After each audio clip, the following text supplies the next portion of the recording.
মৌসুমী নিম্নচাপটি পশ্চিম উত্তর পশ্চিম দিকে অগ্রসর হয়ে বর্তমানে অভ্যন্তরীণ উড়িষ্যা ও তৎসংলগ্ন দক্ষিণ ঝাড়খণ্ড এলাকায় অবস্থান করছে। এর প্রভাবে পটুয়াখালীতে গত ৩ দিন ধরে গুঁড়ি থেকে মাঝারি এবং মুষলধারে বৃষ্টিপাত অব্যাহত রয়েছে। গতকাল সকাল ৬টা থেকে আজ সকাল ৬টা পর্যন্ত ২৪ ঘণ্টায় জেলায় ৬২.৬ মিলিমিটার বৃষ্টিপাত রেকর্ড করেছে আবহাওয়া অফিস। টানা বৃষ্টিতে ভোগান্তিতে পড়েছে নিম্ন আয়ের খেটে খাওয়া মানুষ। এদিকে উপকূলের আকাশ এখনও ঘন মেঘাচ্ছন্ন রয়েছে। নদ নদীর পানির উচ্চতা কিছুটা বৃদ্ধি পেয়েছে।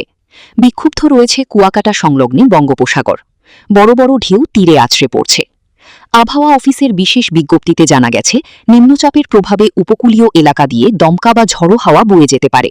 তাই পটুয়াখালীর পায়রা, চট্টগ্রাম, কক্সবাজার ও মোংলা সমুদ্র বন্দরকে ৩ নম্বর স্থানীয় সতর্ক সংকেত দেখিয়ে যেতে বলা হয়েছে।